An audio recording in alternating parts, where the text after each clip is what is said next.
Je ne sais pas s'il est nécessaire de me présenter. Le but, c'est pas moi-même. C'est les propos que je vais tenir qui, j'espère, se recommanderont d'eux-mêmes, ou plutôt se recommanderont de leur source, à savoir le Christ lui-même.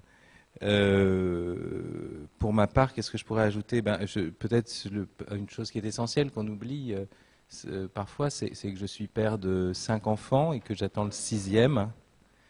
Et que voilà, et que je joue de l'accordéon aussi. Voilà. Alors, c'est d'ailleurs une passion tardive. Je viens vous parler avec un intitulé un peu spécial à l'origine, c'est-à-dire je voulais vous parler de l'urgence de parler ou d'annoncer le Christ aujourd'hui. Et puis, soudain, je me suis rendu compte que nous étions le 3 décembre. Et donc, le jour de la Saint-François-Xavier. Aujourd'hui, nous fêtons Saint-François-Xavier, qui est le patron des missions. Alors, vu mon sujet, vu la circonstance, je me suis dit qu'il fallait aller voir le patron.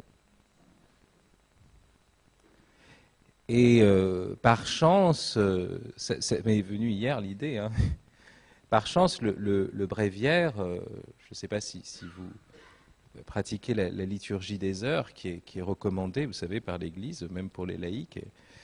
Mais le bréviaire, dans la liturgie des heures, nous propose donc un texte qui correspond à la fête du jour. Et là, on a une lettre très célèbre de saint François-Xavier, une lettre que vous connaissez sans doute, que je me propose pour commencer de lire ou de relire avec vous.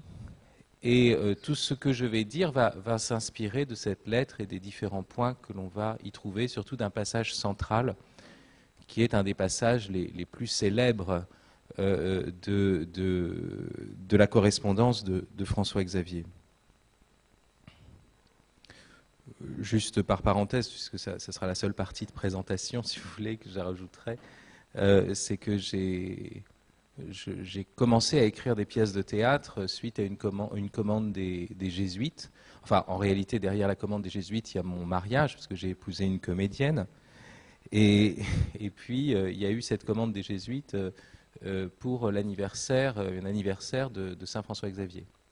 Et ma première pièce de théâtre, À quoi sert de gagner le monde, est une pièce sur François-Xavier. Donc voilà, donc c'est un saint qui m'est particulièrement cher. Donc c'est une lettre de François-Xavier à saint Ignace. C'est pas mal quand deux saints s'écrivent entre eux. Bon. Donc c'est pas n'importe quel destinataire. Et c'est l'époque où François est dans le Kerala. En réalité ici, hein, le texte est constitué de 2 lettres, hein, une de 42, une autre de 44. Mais François est dans le Kerala, donc dans le sud de l'Inde, dans une région où il est parmi des pêcheurs de perles qui ont été vaguement, premièrement évangélisés par des franciscains sans doute, et puis plus rien. Donc, les gens se savent plus ou moins... C'est intéressant, c'est une situation très, très contemporaine. Les gens se savent plus ou moins chrétiens, ils ont entendu chrétiens, mais ils ne connaissent aucune prière. Ils ne savent même pas comment se vit le christianisme. Ils ont été baptisés, puis tout le monde est parti. Et François arrive dans ces terres où, bien sûr, il fera encore des baptêmes, etc., à tel point qu'il raconte qu'il en a le bras tout fourbu à la fin de la journée, tellement il a baptisé. Mais surtout, il va décrire, donc il décrira dans d'autres parties de la lettre la vie de ces pêcheurs de perles. Vous savez, c'est des pêcheurs de perles, donc pour la plupart, ces villages sur les zones côtières qui faisaient des apnées extraordinaires pour descendre dans les profondeurs et qui se retrouvaient presque tous assez jeunes avec des maladies pulmonaires à cause de cela. Alors, voilà ce qu'il dit. Nous sommes allés à des villages de néophytes baptisés voici peu d'années. Cette région n'est absolument pas habitée par les Portugais, car elle est très stérile et très pauvre. Les chrétiens indigènes, privés de prêtres, ne savent rien, sinon qu'ils sont chrétiens.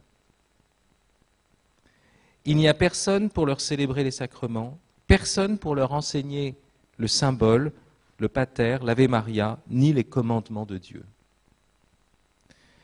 Depuis que je suis venu ici, je n'ai pas arrêté. Je parcourais activement les villages, je baptisais tous les enfants qui ne l'avaient pas encore été. Aussi ai-je régénéré un nombre immense de bébés qui, comme on dit, ne savaient pas distinguer leur droite de leur gauche.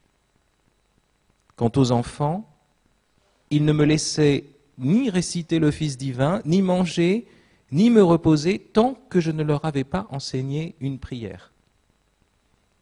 Alors j'ai commencé à saisir que le royaume des cieux appartient à ceux qui leur ressemblent. Aussi, comme je ne pouvais sans impiété repousser une requête aussi pieuse, en commençant par la confession de foi au Père, au Fils et à l'Esprit Saint, je leur inculquais le symbole des apôtres, le Pater Noster et l'Ave Maria. J'ai remarqué qu'ils étaient très doués. S'il y avait quelqu'un pour les former à la foi chrétienne, je suis sûr qu'ils deviendraient de très bons chrétiens.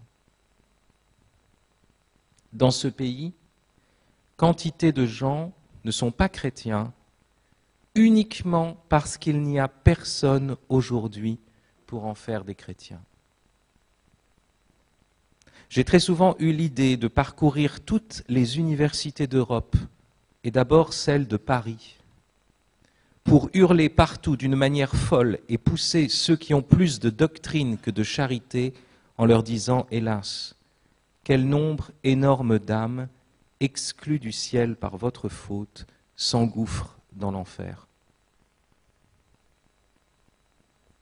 De même qu'ils se consacrent aux belles lettres, s'ils pouvaient seulement se consacrer aussi à cet apostolat afin de pouvoir rendre compte à Dieu de leur doctrine et des talents qui leur ont été confiés.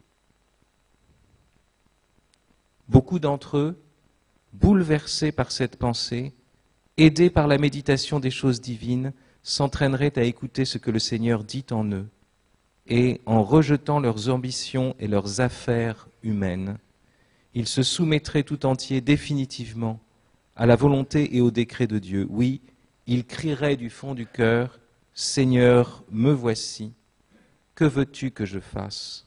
Envoie-moi n'importe où tu voudras, même jusque dans les Indes. » Voilà ce passage, même jusque dans les Indes. J'ajouterais même beaucoup plus loin, même jusqu'à Maubeuge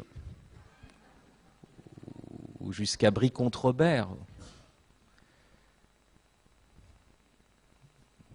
Il y a plus loin que les Indes aujourd'hui. Et nous en faisons l'expérience. Parce qu'aujourd'hui, il y a une situation spéciale qui appelle, vous le savez, une nouvelle évangélisation. Le terme lancé spécialement par Jean-Paul II a été repris par Benoît XVI, au point qu'on a créé un dicaster maintenant au Vatican pour la nouvelle évangélisation.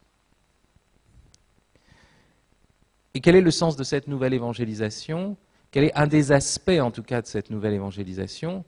Ce n'est pas, bien sûr, d'utiliser les nouveaux moyens technologiques, ce n'est pas ça qui est premier, bien sûr, vous l'imaginez bien, ce n'est pas un problème technique, on en reparlera. Mais c'est surtout une nouvelle évangélisation qui s'adresse spécialement à l'Europe.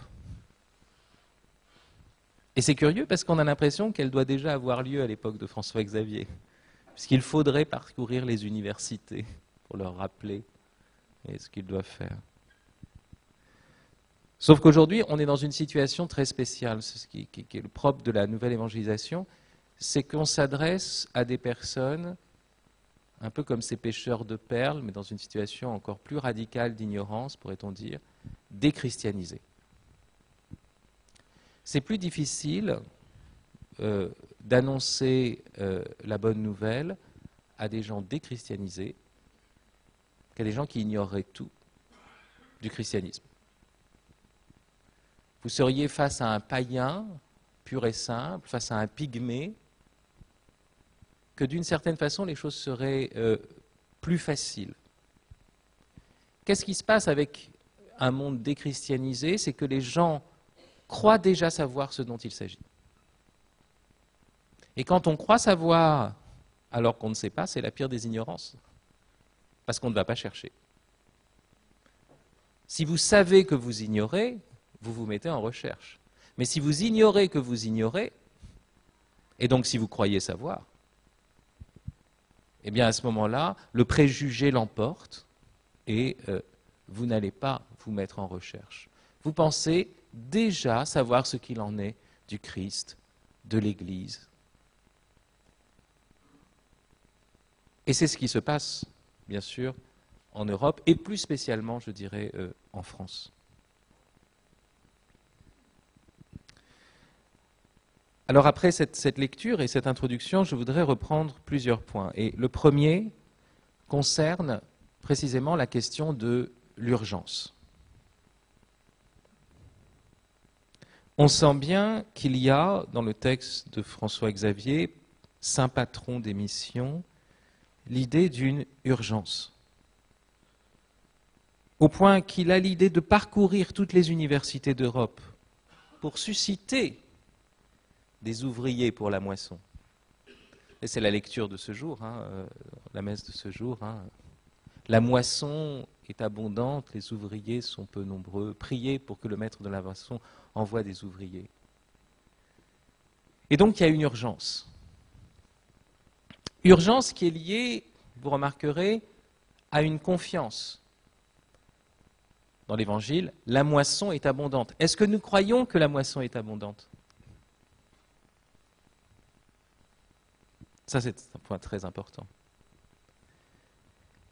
Mais urgence, oui, et ce que dit François Xavier, je suis sûr qu'ils deviendraient de très bons chrétiens. Et si on les formait, c'est beau ça, une sorte de confiance initiale. Et donc ce qui va fonder cette urgence, c'est d'abord la foi que Dieu est à l'œuvre partout. Et que les personnes qui sont apparemment les plus opposées à l'Évangile, les plus indifférentes, les plus récalcitrantes, sont des créatures de Dieu. Et que même si de l'extérieur, je dirais de gueule, ce sont des adversaires du Christ, en réalité, leur cœur, le fond de leur cœur, est fait par et pour le Christ. Est-ce que nous croyons cela? C'est ça la vraie question. Vous savez, dans le psaume 109, il est dit le Seigneur te présente le sceptre de ta force, domine jusqu'au cœur de l'ennemi. Qu'est-ce que c'est dominer jusqu'au cœur de l'ennemi? Ça ne veut pas dire qu'on écrase l'ennemi du dehors. Ça veut dire que l'on croit que l'ennemi a un cœur qui est notre allié. Ça veut dire que, vous voyez, qu'est-ce qui domine jusqu'au cœur? Ça veut dire que nous savons que ce cœur, au fond de lui-même, mais il y a des tas d'entraves, a été fait pour être fraternel. Et donc il n'est personne qui soit si loin qu'il ne puisse entendre une parole sur le Christ.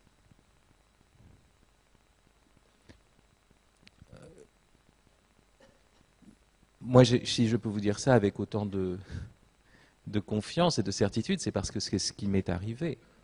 Je veux dire, nul ne pouvait, à mon avis, être plus éloigné du christianisme que moi. D'abord parce que j'étais juif, ensuite parce que j'étais d'une famille d'extrême gauche,